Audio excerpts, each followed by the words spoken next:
All right, people, we've wrapped up all of our top 10 lists of last year. Now we're ready to get into this new year. We are kicking it off with our 400 subscribers celebration. Back in January, you guys were awesome enough to finally get us to 400 subscribers, something that we were hoping to hit at the end, something that was a goal of ours going into 2021 that we successfully managed to accomplish, and it's all thanks to you guys. You've also got some big announcements on today's live stream. Chris, you got anything to say to the people before we get started? I just want to roll the graphics and get into this one, man. Let's do it then.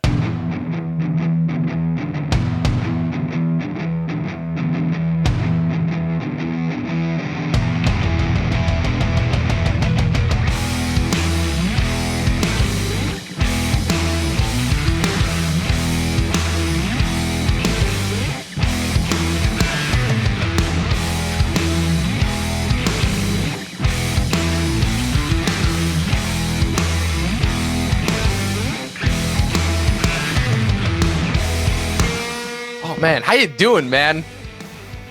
Dude, I'm doing good. I'm very excited for today's show. It's the culmination of a lot of ups and downs, as it normally is when you're hosting a weekly podcast, and it just feels good to be here. You know, I think, wasn't this the number we had set? Didn't we say 400 in one of our earlier production meetings of last year, if not January? Weren't we like, that would be a cool number to see happen? If I remember correctly, yeah, and we somehow did it. Here we are, beginning of 2022, sitting at flat 418 subscribers. You know, we put out a couple videos at the end of 2018.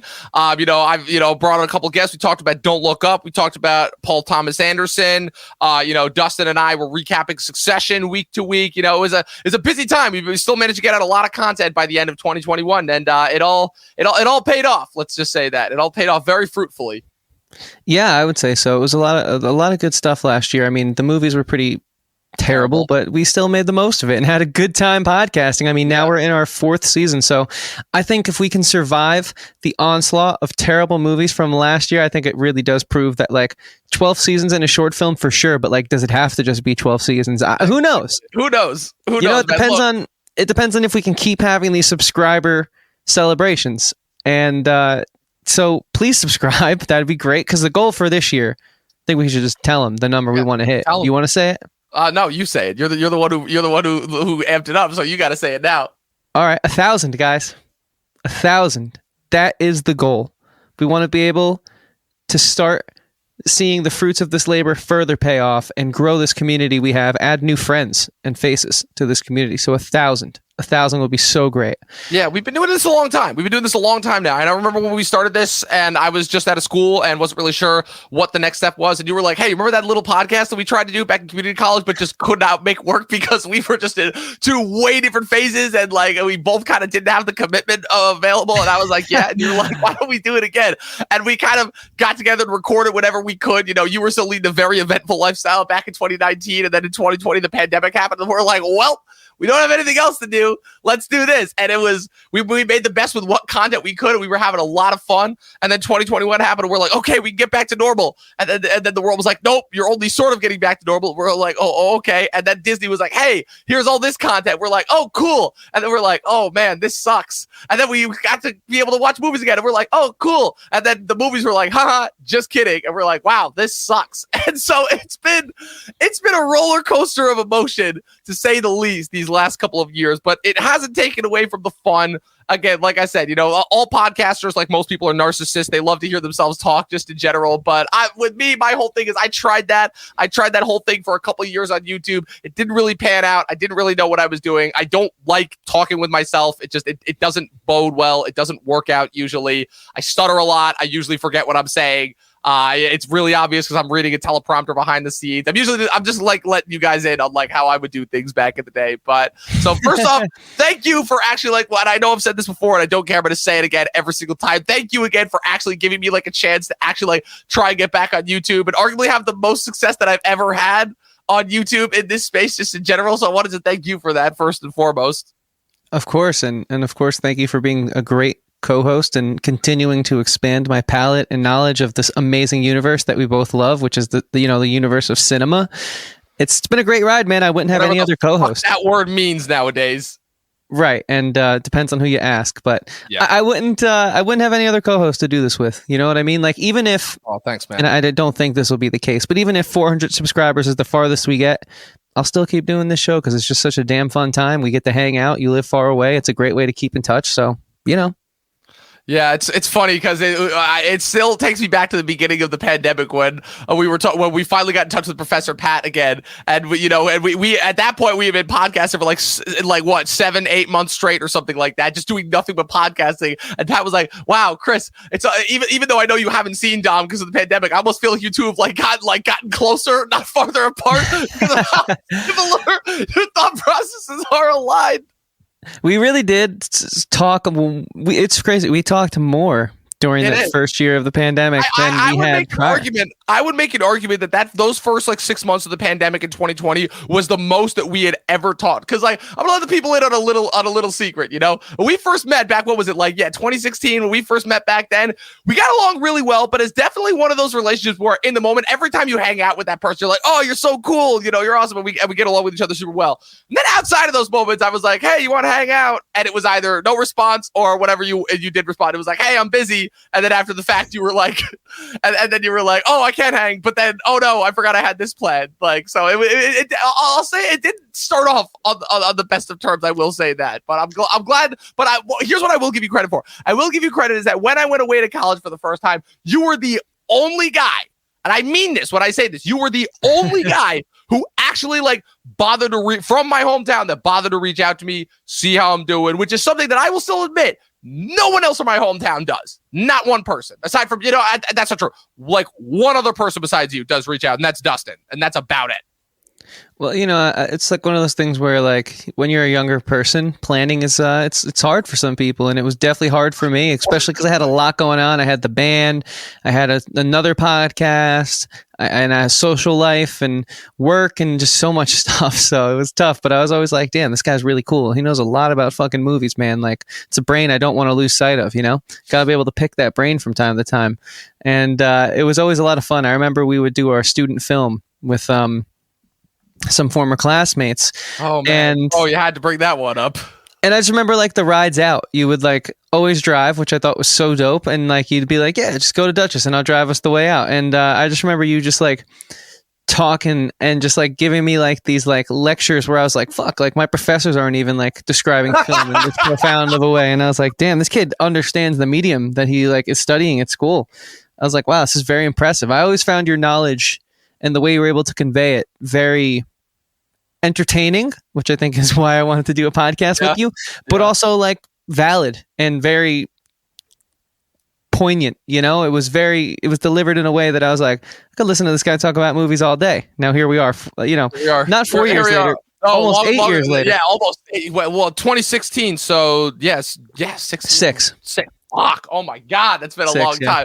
Yeah, I'm like I said. I mean, obviously that means a lot. Just given the fact that my whole thing about movies is that growing up, so much of the people who I listened to on YouTube, when I was first getting into YouTube, at first it was such a massive influence. It's oh my God, there's other people besides this other person who actually talk about movies, and it was so cool. And then as I started listening to them more, and I realized I'm like, wait, these guys don't actually know what they're talking about, And I don't think I can quite make clear or make people understand how infuriating it is for me as a person to hear other people try to talk about movies. I say try it in the best of way and have no idea what they're talking about. When I'm like, wow, this is something that I have literally dedicated my life to. This is something that I've had that have consistently been there for me since day one, and that I've tried my damnedest as far as how to understand and how they work and what it is that how they impact on people. And then you got these bunch of fucking morons who are online talking, getting all these views, and I'm like, I can do this shit, and I know more than all these guys, I'm like, and I still stand by that. I will stand by that. I've called tooting my own horn, whatever. I still say that a lot of those people, again, they got success, and I don't take it away from any of them. But Stuckman, Johns, the Schmoes, well, they're long gone now. But I'm like, I just still play trivia now. God, I don't even know, dude. That's so far behind that. But anyway, like I said, I've left that phase of my life so far behind. But like I said, it just infuriated me when it was I'm like, okay, so at the very least, I know that whenever I talk about movies, I'm gonna make sure I at the very least know what I'm talking about, And and the other thing too that I wanted to make clear is that I'm like, okay, because I'm not gonna know, because people, as much as I like to talk myself, people have a very, very low self-awareness standard. So I'm like, okay, at the very least, I would hope that other people would call me on it when it sounds like I'm talking out of my house, which for the most part, everybody has done. But I wanted to ask you something in order to kind of kick this thing off, which is that we obviously had so many conversations over the years that, again, like just given everything that we've been through together over the last 6 years, a lot of that stuff I don't remember. I'm going to be just completely honest. My long-term memory, it's not at all what I used to. I'll pause it right there. There's been a lot of pot smoked since those years. So I just wanted to ask you, like, aside from the obvious Batman vs Superman, Civil War, Suicide Squad trolling that happened in those days, do you remember like one of those conversations that actually like really, really stood out to you? Like, what was the conversation that you would probably say, like, really was the one where it's like, oh, wow, this guy knows what he's talking about, you know, just for my own, like, sanity, you know? All right. So you do want to toot your own horn. I'll play that game. A little bit. Just a little bit. I think it was one of those rides out from our college to our short film location where you were talking to me about Tarantino and I believe it was Pulp Fiction and Reservoir Dogs, and you were just going on like a diatribe about it. But I was all for it. I was listening, and I remember like classic rock was being played on the radio, and it was like a colder fall day, and I was like, damn, this really well. I want to let this guy finish his thoughts first. Like, it sucks we have to get out and like go work on a project now. Yeah. Like he didn't finish. You know? And then we got to it, and did we end up talking to Hawk about like the Star Wars prequels or something like that? I vaguely remember something. He tried positing some theory about the prequels and Lucas getting off some weird theme. I don't even remember. There was a lot of stuff that I'm like, a lot of stuff that I was like, okay, there's some validity to that. And then other stuff where I'm like, oh, okay. And then secretly in the back of my mind, I'm like, dude, what is this guy talking about? Like there were a lot of those moments back then too. That's what you guys. Like, I almost wish that like I could have had like a camera following me around in like 2016. 2017, just as far as to document some of the strange stuff that we got up to. No, for sure, man. Those were good times. Early days. Luke, thank you, man. You were a big part of this journey, man. We appreciate meeting you and getting to know you. That's been one of the most fun parts of this is the YouTube community, exposing ourselves to other cinephiles and film freaks like ourselves and being able to collaborate, exchange knowledge, really get different perspectives, because that's kind of what you do in the critic community is you just give your perspective, you give your input on something someone else made, but you also try and challenge it, and you also celebrate it when it's done right. And it's been really cool. Like, the disagreements have been some of the most fun parts of doing this podcast. Man. Dude, I'm never going to forget that office versus community debate. I'm never, ever going to forget that. That's one for the ages right there. Yeah, totally, man. It really was. So with that being said, since it seems like some of the chat is starting to roll in here, Dom, speaking of one for the ages, we've had a specific format, a specific way of doing things these past 3 years. But, you know, I think it's time to try something new. Like if doing things the way we've done it for the past 3 years brought us to 400 subscribers, to an interview with someone who was in the Karate Kid and the band Survivor, to almost interviewing the whole cast of Kim's Convenience. Almost. What will changing things up a little bit do? You know, that's really the question. Like, I think as content creators and artists in general, you never want things to get stale. You know, it's almost to a fault sometimes. Like, before you finish that script, you start the next idea, and sometimes you got to rein it in and finish that script before you move on. But we're in a unique position here because the only thing to do with the podcast is keep going up. So we've been talking a lot about how to change that and maybe increase the trajectory of that upward rise a bit. So we kind of came up with a new format, a new shift in the way we're going to conduct the podcast.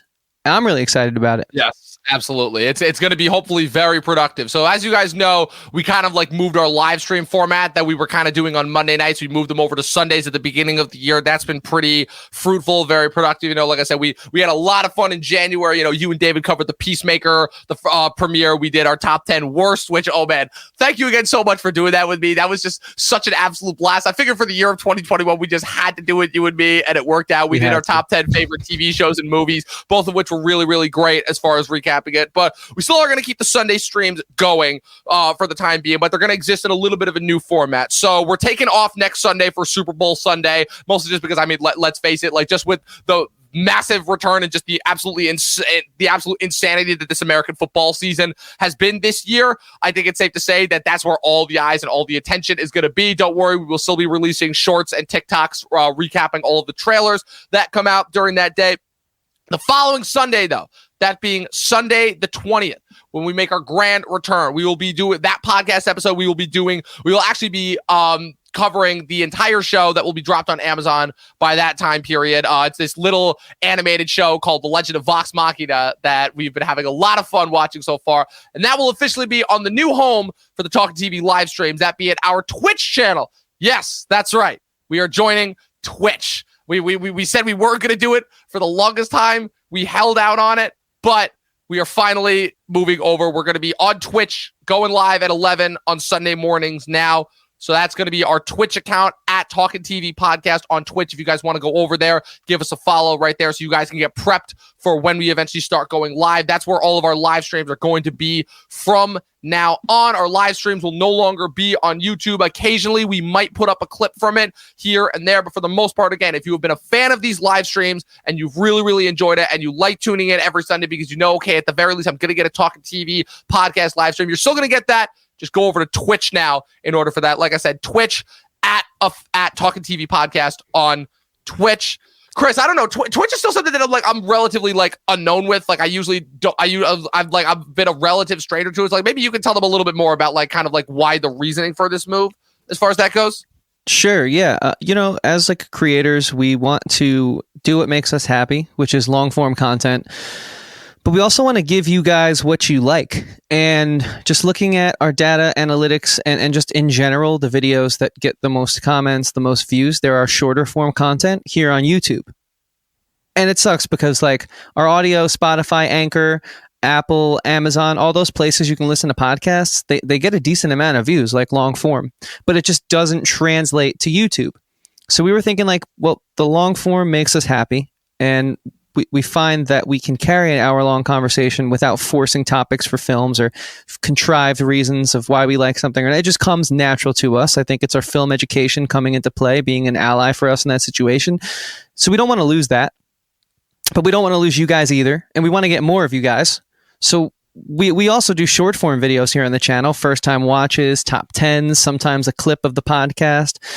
And those do better. And we want to do better as a podcast. So YouTube is now going to be the hub for our sort of more short form content. Like, for example, the new schedule on YouTube is going to be on Mondays. We're going to drop a first time watch video, which if you guys don't know this, there's more movies I haven't seen than I have seen, far more I haven't seen. I know that's true for everyone, but I need to emphasize that for myself. We're also going to go through TV shows we haven't seen or rewatching again in a long time. And that's going to be on Mondays. Those first time watch videos, traditional to the ones you've seen on our channel for, let's say, our Fast and Furious Halloween franchise. And we've even done some one-offs like Silence of the Lambs and Face Off. So they're out there. Go watch them if you want to kind of know what's going to be coming to you on those Monday slates. And if we don't get one of those out on a Monday, it's going to be one of Dom's famous top 10s, aka a community top 10, which is the video of all videos. I don't know how I pulled that off, but hey, man, right time, right place, pandemic. So right. And then Friday, we've also been having a lot of fun, and it seems like you guys have really been liking our shorts where, they are fun to make. So I get it. I just finished watching something. Let me hold my phone up to my face and just give you my quick thoughts in under a minute. It's kind of like a fun little challenge. Fridays-ish, the end of the week, depending on when we finish whatever said topic of the week is, that's when we're going to drop a quick review, which normally is kind of alluding to what the Sunday morning topic will be on the Twitch live stream. And the reason why we're going to Twitch is because that is where long form content is living and thriving. People stream for hours, and it seems there's an audience there that wants that. And we want to do a little bit of both. We're not one-sided as creators. I know Dom is working on multiple scripts right now, all of which have different personalities. Me, I'm working on 2 different types of albums right now. Don't fit us into a box because we won't fit in. Don't try. It's not going to work for us. But we do realize we have to do what works for the medium we're on. So it's real simple. YouTube is going to be short form, Twitch is going to be long form, and audio is going to stay the same. And it's going to be great. I'm really excited for it all. Exactly. So once again, people, go over and follow our Twitch account at Talking TV Podcast on Twitch. Like I said, be sure to keep tuning in for our short form content we put up on YouTube. Like I said, you still have the entire YouTube back catalog to go through. Audio is still staying the same. Talking Thrones and regular podcast episodes will still be going up every week on audio. And just as well, we're not going to be staying entirely off YouTube as far as long form. Occasionally, we'll have a very special live stream that we'll have going on that might go simultaneously on Twitch and YouTube. We have the capability, we have the technology, we have the ability to do that now. Like I said, I also know that for a fact that there's a certain Cape Crusader superhero that's got a new movie coming out in roughly a month. You can be damn well sure we're going to be ranking every live action iteration of every theatrically released, I should say, iteration of him that's been released. Also, we had a lot of fun, a lot of success. I pulled together a panel where we talked about our Oscars predictions for the nominations when they get announced on Tuesday. That was a lot of fun. So we'll, again, occasional bonus things here or there. Like I said, we previously announced on we previously announced that our next first time watch series was going to be Harry Potter. We will be doing that. That will be kicking off next week once we wrap up Book of Boba Fett this week. We will be ranking every movie in that series going forward. We'll be ranking every movie in that series once that first time watch series is finished. Like I said, it's all in favor of getting you guys the content that it is that you deserve, which is something that we've said first and foremost. Like, since we started this thing, we didn't want to be those guys that were catering to the studios in order to prop them up. We don't care about them. They had their chance. They screwed up. They've lost track of the zeitgeist. They've lost track of what the viewing audiences are actually interested in. And that's why it's kind of fallen to us, the YouTubers. It sucks because, unfortunately, obviously, we will never have the resources that those studios do, but we're making the best of it. And I'd like to think that just because we've got the passion that they don't, we'll still be able to put out, I think, much more quality content than they do.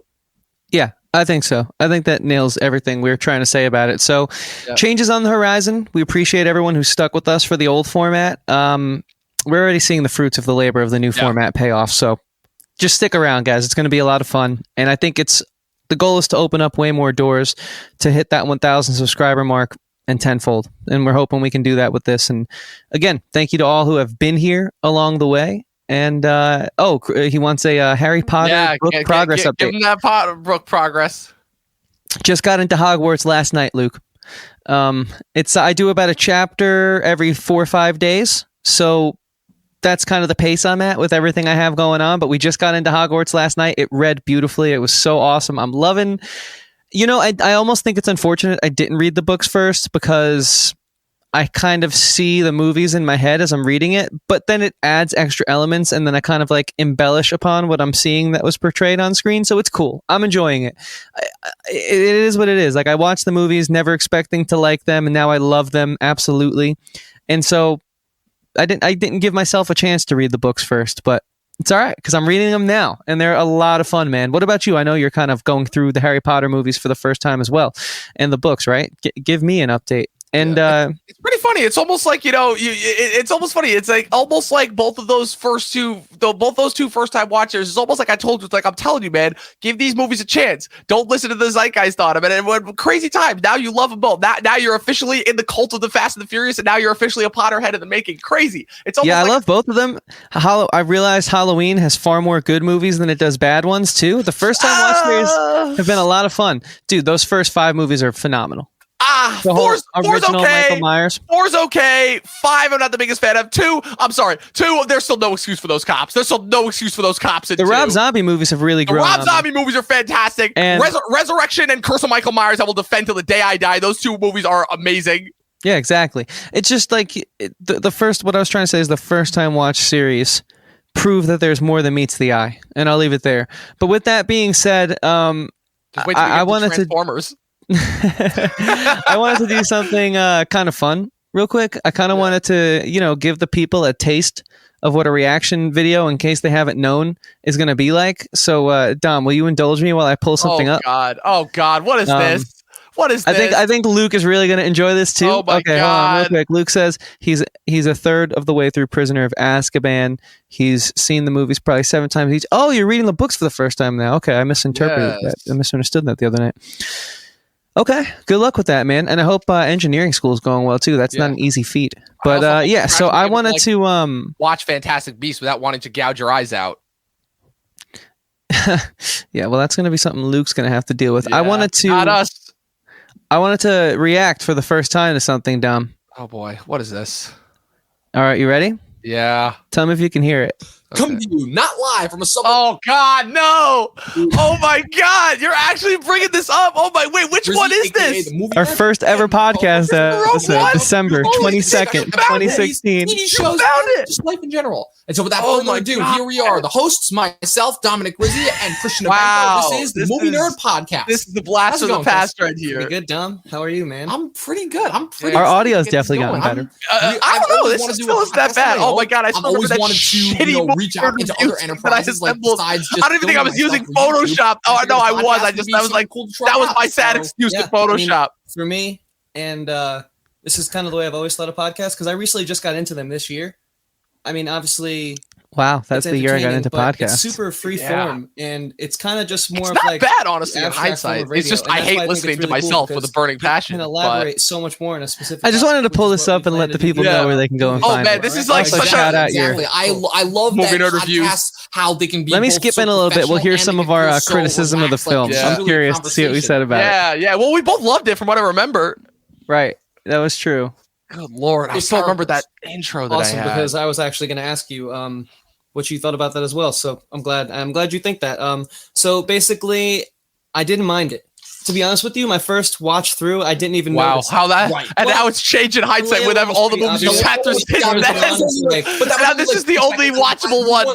I could tell they didn't have as much time because I know that for the third act. You remember those reshoots that we heard about that was going on in the movie? Yeah. Well, that third act was where a lot of the reshoots came in, and so that can I can my voice has gotten more high pitched since then. To put in CGI. It feels like mine has too. Is that possible? How does that happen? I don't know. But at least with Luke says this is great. What I thought is that.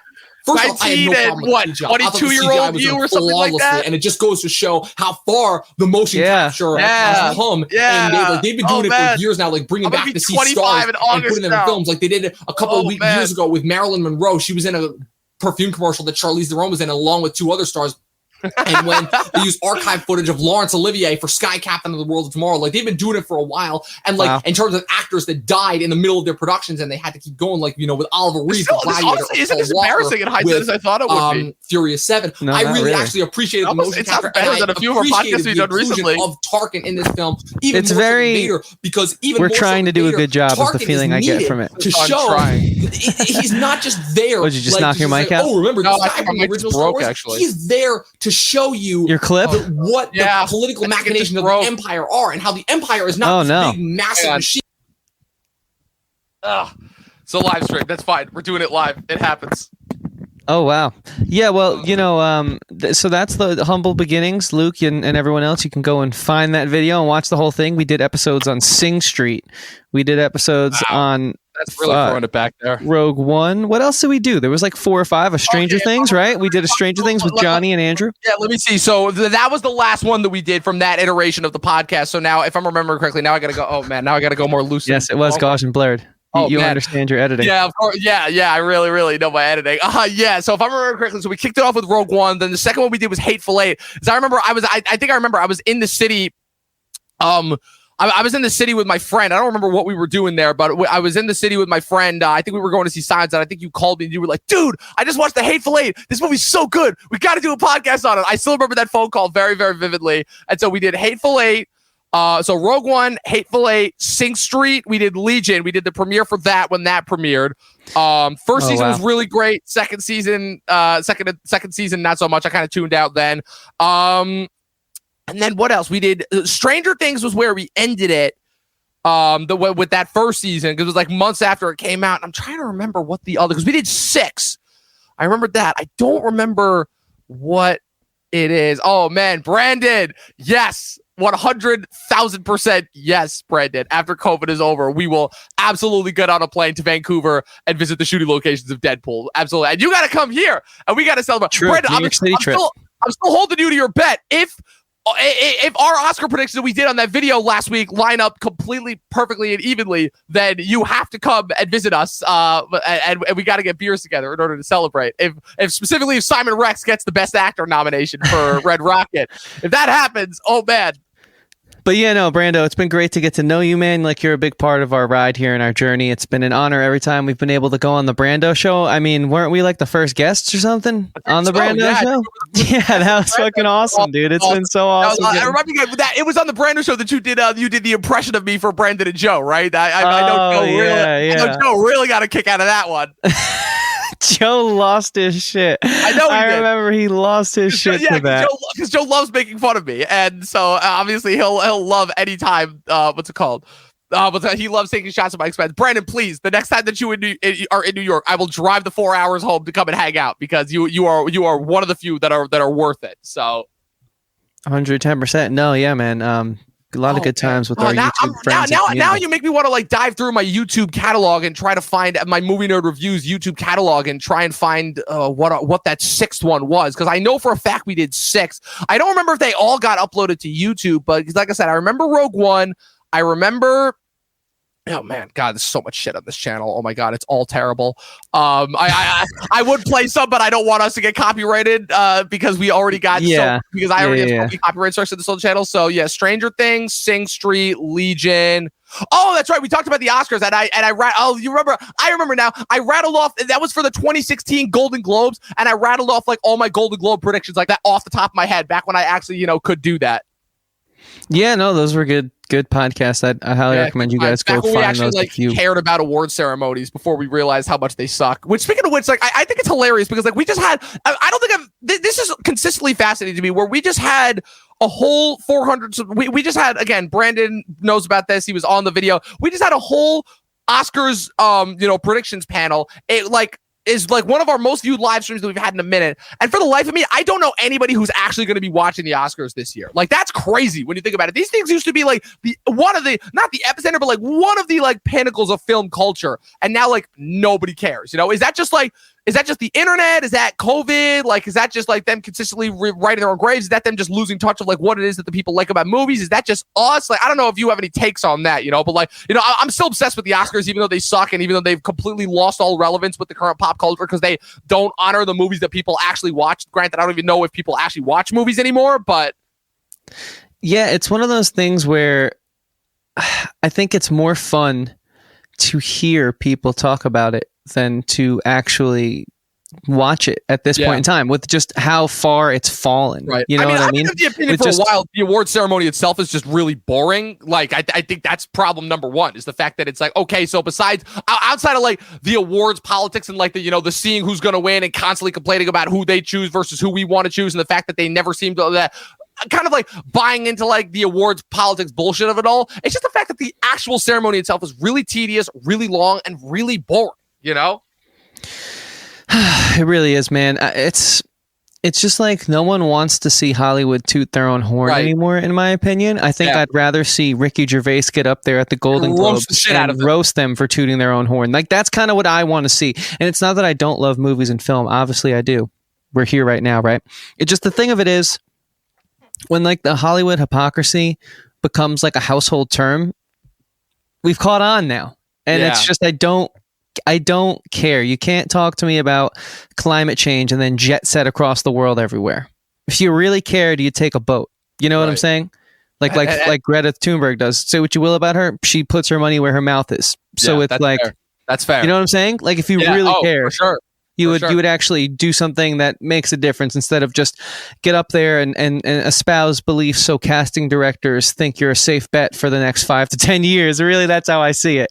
For me, I think the minute that like they started to lose me was when they started talking about like, because obviously again the Oscars have like this this self-importance bullshit. They've had that going for the longest time. And again, for the most part, people have been willing to excuse it. But I think for me, the minute that I started to do was when they started talking about the importance of film. Like, oh, films are so important, stories are so important. They keep us together, they hold us together. And I'm like, oh no! I'm like, I know that like the self-grandizing of Hollywood has always been a thing, but that was just like almost like a new level of like, I'm like, oh no, have they pulled a Christopher Nolan? Has the machine been broken here? Have they ultimately become self-aware? And I feel like if anything, the new Matrix film, God, I can't believe I keep bringing that up, is the ultimate example of the fact that I'm like, wow, Hollywood, even in the age of the internet, still has no self-awareness at all. And if anything, it just makes that both more hilarious and more embarrassing. And the funniest part is that it's not even like it's all like, it's not even like it's all of Hollywood, because then you have people like Dan Harmon and people like the Russo brothers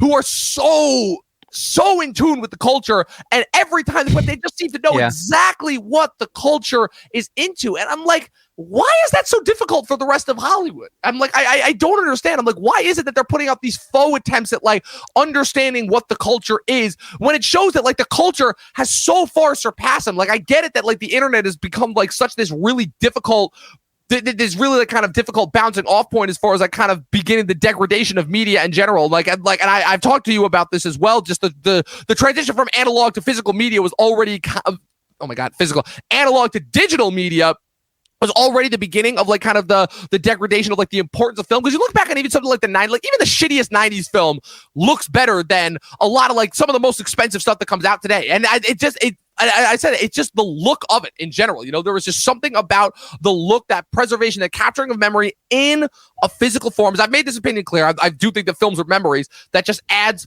a level of speciality to it. And as good as you can make something look now, it doesn't have the same effect, because at the end of the day, it's inherently more disposable. And I really, really do think that that's a tremendous part as to why movies in general just don't have the same effect anymore, because of that, because they are ultimately there's something, the fact that like, you know, if you fucked up and screwed up a final print of something, that you would have to start over from scratch and that it could be lost forever. There was just something that just made that so much more important, so much more special, and so much cooler, you know? Also the fact that like, you know, pre-internet, you could get away with crazy twists like Kaiser Soze, like I See Dead People, like the twist at the end of Memento, where it turns out the whole movie's been in reverse, that he's the killer. You know, the fact that you can get away with stuff like that, and the fact that that stuff seems so much more cooler, more important. And now in the internet, that stuff, I don't know if it's the fact of like the internet has made it less special inherently just because of people on there, or just the fact that, but whatever the case may be, it's just that stuff just doesn't feel as special anymore because of the internet, you know? And I don't know, I wanted your take on that, because it's something, it's a thought process that I've been having for a while,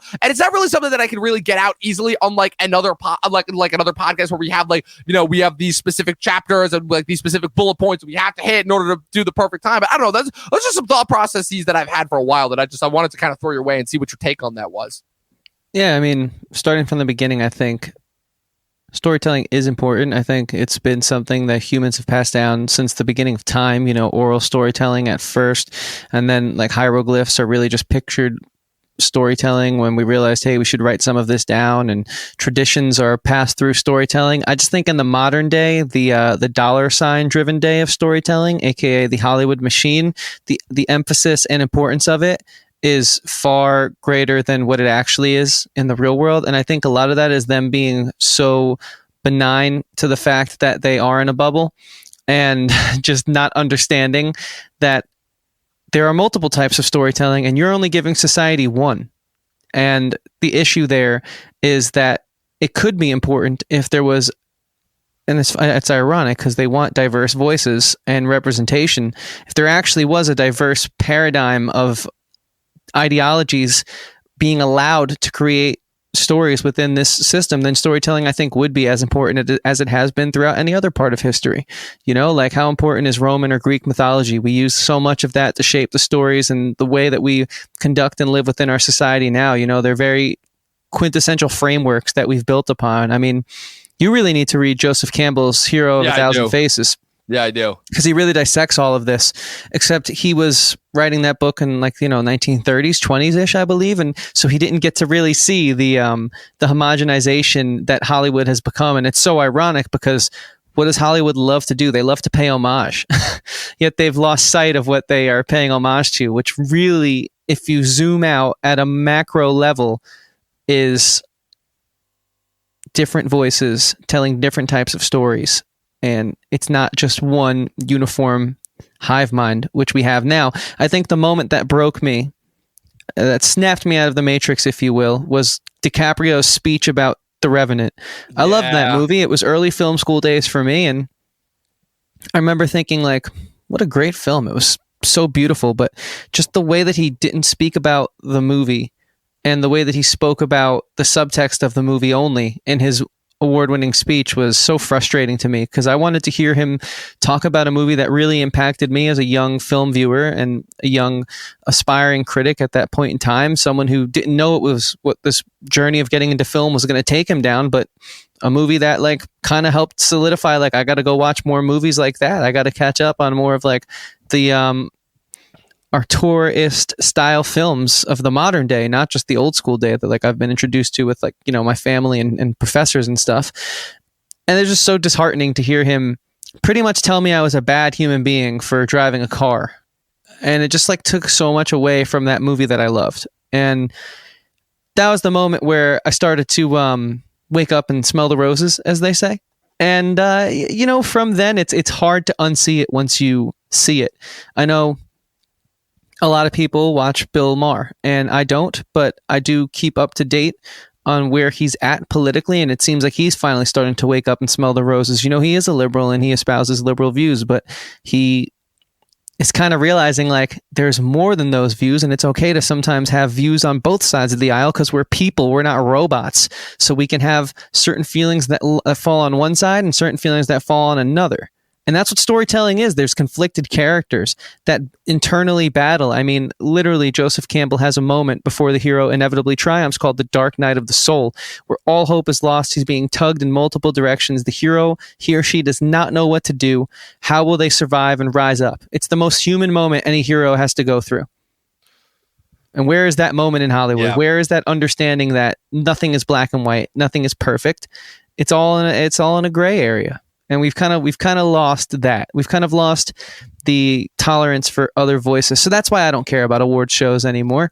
That's why I really never did when it comes to music, because like for years, even prior to me being a film critic, I think in 2012, Lorde's debut album, which is a great album. I actually really do enjoy Lorde. I think she's a talented pop star, but she won Best Rock Album. And I was very confused because the Foo Fighters. Song? Yeah, Royals is not a rock song. It's a very abstract pop song, but it's not a rock song. Foo Fighters put out a great album that year, and I felt that they got not snubbed, just they lost to a categorical error. And I was like, how is this happening? You want to talk about categorical errors? Look no further than the Oscars. Right, exactly. I think they're a little more egregious than the music industry, but they're no different, really. They're all cut from the same cloth. And so I think it just comes down to why people like watching YouTubers talk about the Oscars more than they probably like watching the Oscars. Because those really are the Oscars now. Because the YouTubers just want to celebrate the film. They don't want to be preached at by someone who's claiming climate change is killing us all, but is jet setting across the world with a new girlfriend every week. You know what I'm saying? Like, and I'm a huge DiCaprio fan. He's phenomenal. But I'm just going to call a spade a spade. Yeah, absolutely. And when the fact that literally I've said it, I'm like, yeah, I love the Oscars. I won't watch the show though, because the show has become, I'm like, I watched the show for 5 years on end. And you even said it, the one and only time that we watched the Oscars together, but when me getting drunk and shouting at the screen was more entertaining than what was actually happening on the screen, until the end, we were both surprised as hell when Parasite won. I think that shows exactly where Hollywood's priorities as far as where the show goes. And the thing that kills me too also is if we're just getting back to like, you know, again, the storytelling format, right? As far as like how stories are being presented. I mean, look at, again, as much as we continue to dog on them, look at what Netflix has done. Look at what all the you know, as much as we joke and as much as it sucks because the problem is the emphasis on like what people watch as far as like what the streamers would rather do. At the very least, the streamers are providing the story. And the reason to me why, and I'm fully on board with you now, why TV has been kicking film's ass for the last couple of years now is because they are actually doing the stories that film has been scared of. But I want to talk about what that actually means, because it's not just the types of stories that they're doing. That's one part of it. I think the other part of it is the format of stories. I've talked about this, and this is something else that I've been noticing throughout the last couple of years as well. And I think a big part of this as well, I think we talked about this a little bit last year when we did our Mortal Kombat review, which is that the formatting of stories. You know, obviously, you know, for the longest time, it was like, oh, short form, and then TV came around. It's like, oh, long form storytelling, and that was traditionalist. And now, obviously, with the amount of experimentation that's been going on, again, like books, video games, all, you know, like D&D campaigns, radio shows, you know, all these different types of formats of stories that are just so interesting. And I'm like, yeah, I kind of want to get more of that. You know, obviously, they joke that like, oh, you know, a 12-hour Jodorowsky, you know, adaptation of Dune, like that would never work. And I'm like, why not? Who's to say that wouldn't work? You know, as much as I loved Villeneuve's adaptation of Dune and it was so cinematic, I'm almost like, might that not have been better if you just taken that budget and applied that to a TV screen? And apropos of that, some of the TV shows,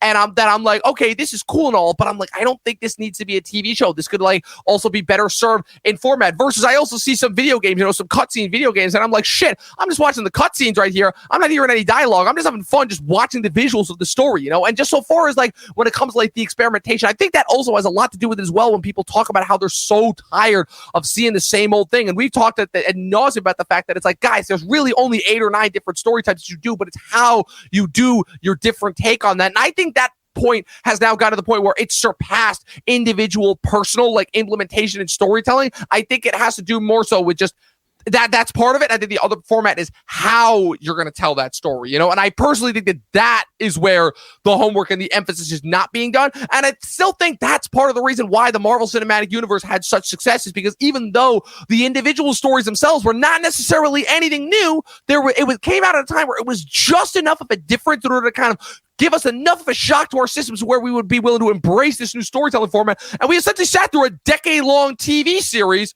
presented to us in big budget, live action, multi-million-dollar blockbuster storytelling format. And that was something that was new. And that was something that had really never been done before, And that's the stuff that I talk about when I say how I want Hollywood to change their stuff. Yes, I obviously want like actual passion and actual vigor, And as much as I joke about the new Suicide Squad movie, I really am serious when I say, yeah, that is really the only movie that I saw last year that actually just had some passion, some vigor, some creativity, some surprises. That movie kept me locked in for 2 hours straight, which is something that barely any other movie can do. Like almost every other movie, even some of my favorite movies of the last couple of years, I get bored. I look at my phone. I go to take a bathroom break. And yes, part of that is the fact that we all have lizard brain now. We all have cell phone brain, and our attention spans, we can't focus for longer than what is the average now? 5 seconds, 7 seconds? I keep forgetting. It changes every time. It just keeps dropping. It keeps dropping. But the fact that the Suicide Squad was still the only movie that actually got me locked in, actually kept me invested, actually kept me entertained, and actually made me want to go back and rewatch. I just finished watching it again for like a 4th time, I think, before we got back on it. And it's not just because it's a superhero story. If anything, it's the fact that it's implementing other styles from other films, a Dirty Dozen, a Snatch and Grab, a war film, a Man on a Mission film, like an escape film, a heist film, all those others, and crafting it is like, that's the stuff that I talk about when I say that, when we want something to do. It literally, to quote from Blake Snyder, give us the same thing, but different, Yeah, I think to just double back to your point about longer films not being able to find success, if anything proves that that's not the case, it's the Snyder Cut. That movie literally was a huge hit from last year. Yeah. And 4 hours long. With good reason. And so I kind of wanted to, before we wrap this conversation up, just once again thank everyone for subscribing and being a part of this huge milestone for the channel. We really appreciate it. We're going to continue to have conversations like this year. And again, the new format change is something we can revise in a few minutes here. But before we get off this topic of the way the media landscape is changing, not only because of conversations like this, I think that a bunch of YouTubers are having now, not just us, even some of the larger YouTube channels, I think it's the tides are shifting a bit in the streaming wars. There's an article I want to share the screen with real quick. Okay. I saw a YouTuber break down the full article. I don't pay for Variety, nor will I ever, but the postulates here, the top points are all that really matters. So Variety says viewer data suggests many Netflix hits go from sizzle to fizzle really quickly. I like that, sizzle to fizzle. That's a good title. That's a clickbait title right there. It is, yeah, and I definitely clicked on the YouTube video where they broke this article down. So the top 2021 Netflix series saw audiences peak in the first month following their debut. Even the hit Squid Game saw pronounced drop after a hot start. And the other big topic they speak about in this article is the frequency of big Netflix originals quickly losing steam, hints at why the streamer must spend so much money on content. And I think with Disney Plus and all the other streamers entering the streaming wars, I think that's kind of why we saw Netflix with Arcane do the drops of 3, just to sort of milk that from week to week, because I think like the money factor is going to start to really, it's going to add up even more than it already does and more than it already has. So I think the media landscape is going to ever change, but I think TV is going to be the way that it it continues to shift. See, there was a reason why I bring all this up, Dom, because your point about like my hunch of why I think it's going to be TV, I think it's all economics. It always has been. Now we know that people would rather sit on their couch, work from home, not go out, not risk this new virus, this new whatever, and even if we do get back to somewhat of a normal, there are always going to be those people who are going to be hesitant. This was a very traumatic experience. There are articles coming out every day about mass PTSD from what we've all went through. I don't disagree. I personally think that I'll be okay, but I know a lot of people who might not be, and that's sad. But I think a lot of people are going to want to sit in their house and just relax at home. So these streaming services are where things are going to go. I mean, outside of Spider-Man No Way Home, every other Disney film within 3 to 4 weeks had been right on that streamer, right on Disney Plus after the fact. HBO Max, right? Set a crazy, well, they didn't set a precedent because they've doubled back on it, but they tried to set a precedent. They tried. With the day in, day up. And the crazy part is, even though this was the thing that they didn't tell to everyone, the actual goal that they had was a success as far as, we are leaving theaters behind. We just want to bring as many subscribers to our new platform because our initial release strategy in 2020 completely shit the bed, and it worked. And if you think about it, theaters are just the middleman. They take a cut, and they don't really do any of the work to help make the movie. Right. So I don't know, you know what I'm saying? But that's another reason why I think it's all about cutting out the middleman. If we know that the movie industry lost money these past 2 years because of the pandemic, and we know that the streaming service industry gained subscribers, every streaming service gained subscribers tenfold. Even the ones that are struggling still gained a massive amount of subscribers, like a Peacock or a Crackle. Not Tubi, though. Yeah, well, hey, man, there's always going to be a casualty in war, Dom. It is the streaming wars. It is the streaming wars. And we're so I think it's just one of the 3 now of that?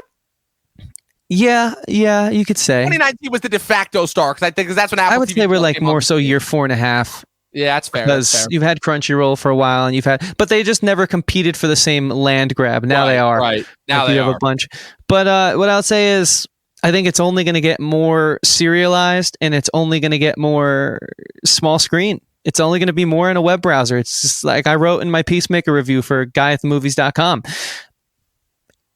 Look, Peacemaker is another reason why I want to go to www.hbomax.com to watch something rather than go to a theater. Because if it's bad, I can just turn it off and go do something else. But if it's good, hell, I'm going to go make a bag of popcorn and maybe restart the whole thing from the comfort of my home. There you go. And I don't got to pay more than once a month. Exactly, because those theaters, again, and Tarantino talked about this. Tarantino said that he thought the worst decision that theaters ever made, and again, this is on the theaters too, and this happened long before COVID and the pandemic, the worst, and that's why you saw the success of like their own kind of de facto membership plan and streaming service, when Movie Pass was, oh man, remember Movie Pass? Remember the glory days of Movie Pass? I still remember that those... I was always skeptical, I never got it. Those 6 to 8 months were like the best time period of my life. I'm like, wow, I pay $15 a month and I can see as many movies as I want. Yes, please.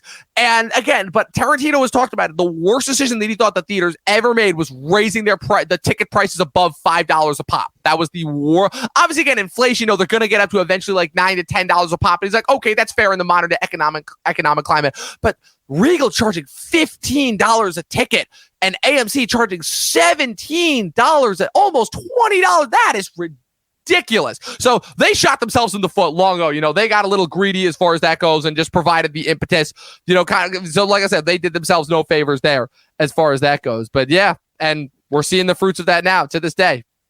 And I'm excited because I do enjoy the comfort of my home, but there is something about when you actually see a good movie in theaters. With everything in life, there's a trade-off, there's a give and take.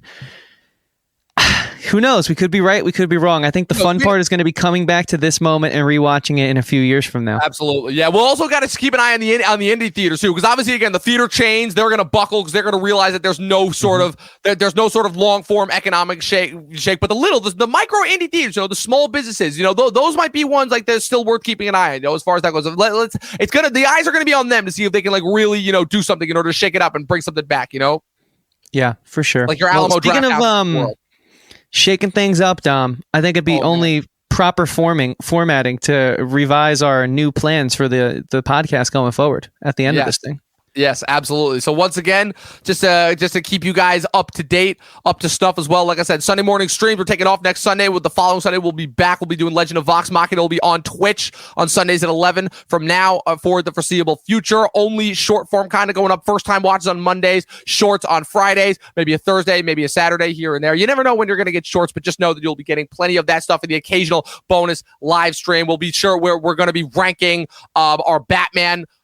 Every theatrically released Batman movie the weekend that the Batman comes out, because that is going to be huge as well. You might see some more top 10 lists. I've still got a few more top 10 lists because, Chris, did you know that this year, the Avengers, the crown jewel of the MCU, turns 10 years old this year?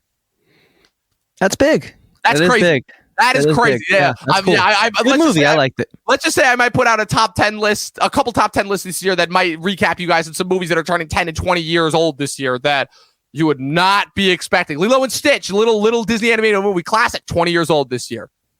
All right, we don't need to go down this rabbit. We'll go down a very dark rabbit hole. Second Harry Potter movie, first Spider-Man, original Ice Age, all 20 years old this year. Damn, that's crazy. Yeah. No, so we have a lot to look forward to and a lot that we plan for you guys. Remember, YouTube is now short form Mondays, and then a literal short video in the back half of the week. Expect content every week from us as per usual. Twitch live streams so we can continue to feed you guys the long form discussions like this that we love and we know you guys enjoy as well.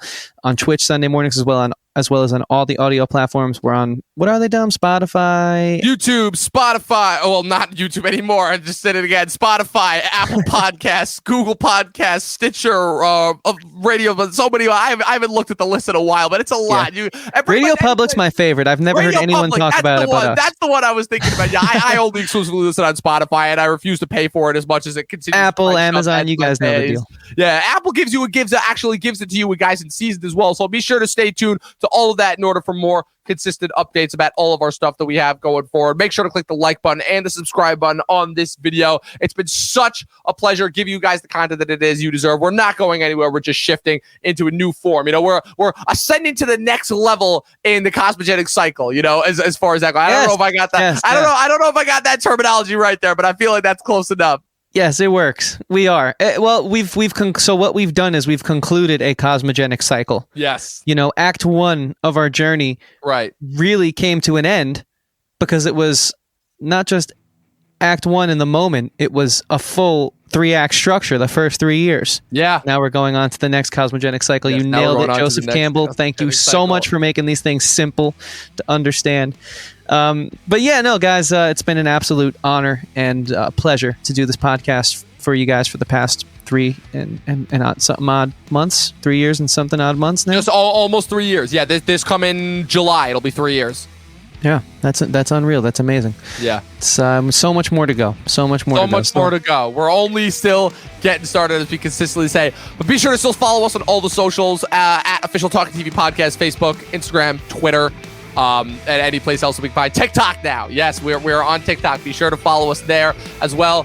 Be sure to follow my co-host at Christian Evenko across all platforms. Thanks. Be sure to follow myself at Movie Nerd Reviews across all platforms. Be sure to check us out on Letterboxd and Serialize as well. Chris, I'm fully expecting more written reviews from you this year, since that seems to be a format that you really seem to have embraced.